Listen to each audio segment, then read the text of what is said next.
অনেকদিন পর এই ঈদে একটা মনের মতো ড্রেস কিনেছি। ঈদের ড্রেসটা পরে পাশের বাড়ির ভাবিদেরকে তাক লাগিয়ে দিব। একা একা কি বলছো রোকসানা?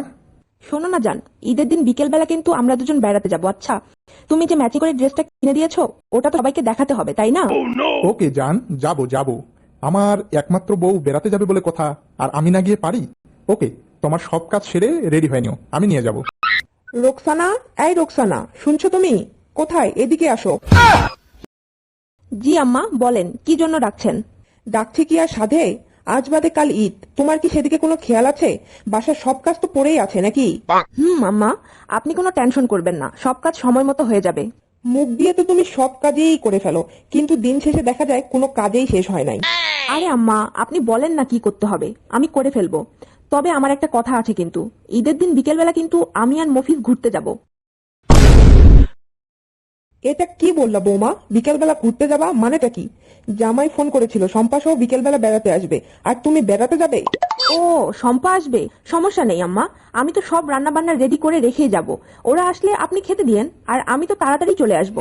আচ্ছা আচ্ছা, ঠিক আছে, আগে রান্না বান্নাটা শেষ করো, তারপর বেড়ানো। আমি যে কি সেটা হাড়ে হাড়ে টের পাওয়াবো। আমার উপরে কথা? আম্মা, কিছু বললেন? না, কিছু বলি নাই। বললাম রান্না শেষ করো, যদি যেতে পারো তাহলে যাবা। বৌমা, এই বৌমা, রান্না বান্না কতদূর হলো?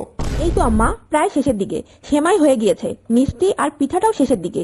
ও আচ্ছা আচ্ছা। বৌমা, তুমি তো জানো শম্পা আবার কাচ্চি বিরিয়ানি, খাসির রেজালা আর কলিজার চাটনি খেতে খুব পছন্দ করে। ওর জন্য এগুলো ঝটপট বানিয়ে ফেলো, আচ্ছা? আর জামাইয়ের জন্য বেশি কিছু লাগবে না, ফালুদা আর রুই মাছের কালিয়া বানালেই হবে। এসব বানাতে কিন্তু ভুল করিও না। এতগুলো রান্না একা করতে করতে তো সন্ধ্যা হয়ে যাবে। আপনি যদি একটু রুমকিকে বলতেন আমাকে হেল্প করতে, তাহলে একটু তাড়াতাড়ি হতো।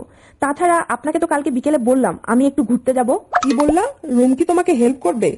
ও তো আমাকে বলেছে একটু পরে ওর বন্ধুর সাথে ও ঘুরতে যাবে, আর এখন এই গরমে তোমার সাথে রান্নাঘরে কাজ করবে? মেয়েটা বেড়াতে যাবে বলে কতদিন থেকে ঈদের এই দিনটার জন্য অপেক্ষা করছে। ও, তাহলে শুধু আপনার মেয়েরাই ঘুরতে যাবে, আর আমি বৌমা বলে আমার যাওয়া হবে না, তাই না? উপরওয়ালাই এর বিচার করবে। শকুনের দোয়ায় গরু মরে না রোকসানা। হ্যালো শম্পা, এখনো এলি না কেন মা?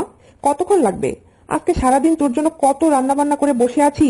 আর বলিও না মা, সারাদিন রান্না করতে করতে আমার জীবনটাই শেষ হয়ে গেল। এখন যখন যাওয়ার কথা বলতে গেলাম আমার শাশুড়িকে, উনি বলে কিনা তোমার ভাবি শুনলাম বাসায় আছে। ও যখন কোথাও বেড়াতে যায় নাই, তাহলে ঈদের দিন ওই বাড়ির মেয়ে হয়ে তুমি কিভাবে বেড়াতে যাবে? আমাদের বাসায় একটা সম্মান আছে না? তোমার জন্য যেতে পারলাম না মা, অযথা ভাবিকে আটকায় রাখলাম। আমার ভুল হয়ে গেছে রে মা। আসলে অন্যের মেয়ের উপর অত্যাচার করলে যে নিজের মেয়ের উপরে শেষে পড়ে, সেটা আজকে হাড়ে হাড়ে টের পেলাম। Snoop Dogg.